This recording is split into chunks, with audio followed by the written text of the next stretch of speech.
Today, we're looking at the HR perspective of business growth through the performance of its people. I'm joined by Clinton Wingrove. As a published author and an authority in people performance, Clinton brings a refreshing approach to strategic HR application. Welcome, Clinton. Thank you, Alistair. Glad to join you. Straight into it then, how is HR management linked to this performance? Yeah, it's an interesting one, Alistair. You know, if we're talking about the HR function, then frankly, in most organizations, I don't think it's strongly linked enough. You know, a couple of decades or more ago, we combined HR strategy, HR transactions, and HR support to managers. And that was a great idea, but we didn't do sufficient to equip people managers to handle the routine HR stuff. Consequently, HR is almost always on the back foot. And of course, we've seen this during the pandemic. They're reacting to what's happening. And in addition to that, we've got this vast range of HR technical knowledge and skill that they need to acquire. But frankly, my research showed they also need 5 other skill sets. Technology acumen to understand technology. HR frequently is buying software that really doesn't work.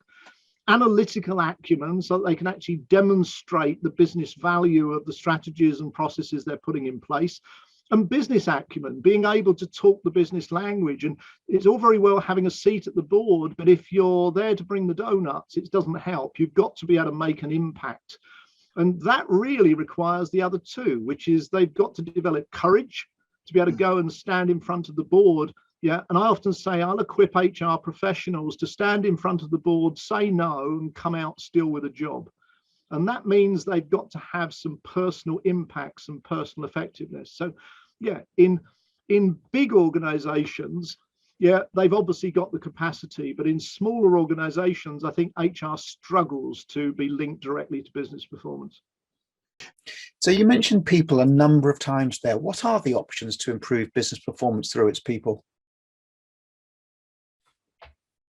Yeah, ironically, this is the biggest challenge for most companies, and yet it's the easiest to solve.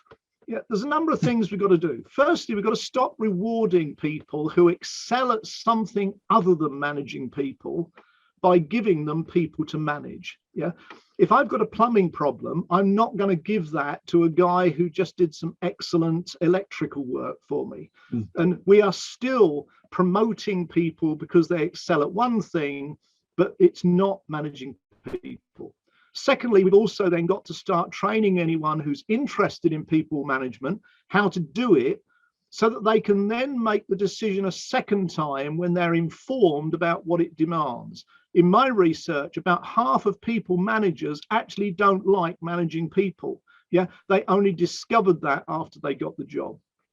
Thirdly, let's only put people into management positions who've demonstrated 2 things, the competence to do it and the desire to do it. Then we can hold them accountable for how they manage their staff. And then lastly, let's include in the training how to truly influence performance of others.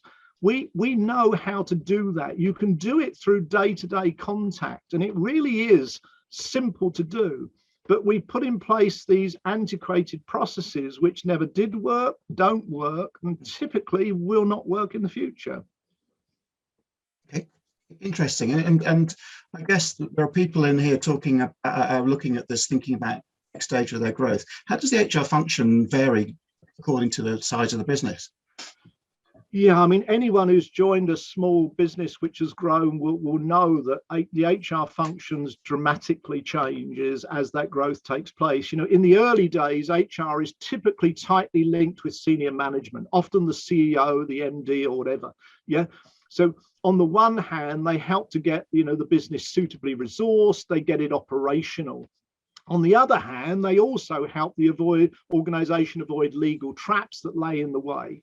Yeah, they get direct involvement at that stage, working with the supervisors and the managers. So in the early stages, ironically, when there's often only one HR person, they actually have a real impact on the business and often address some of the things that we just talked about. The trouble is, as the organization grows and gets up to 40 to 100 staff, now they start to become remote and they progressively get pulled into a mixture of transactional work and crisis handling. Yeah, helping, get just the HR stuff sorted, helping the managers sort out the problem employees. Eventually, the organization gets big enough that it can have multiple HR people, but then we go to the problem we talked about in answer to your first question. They then start to become siloed. So now you've got multiple HR people, but they're dividing the work up rather than operating as a genuine unit focused on the business. They focus on their specialization. Okay, well, huge subject, and I haven't given us much time, so maybe there'll be another opportunity. But first, finally, let me say thank you to Clinton Wingrove for taking the time to talk to me and for everybody watching this. For more tips on business growth and revenue generation, visit my YouTube channel or visit my webpage, revenueworks.co.uk. In the meantime, let's keep on growing. Thanks, Alistair. Pleasure to be with you. Thank you.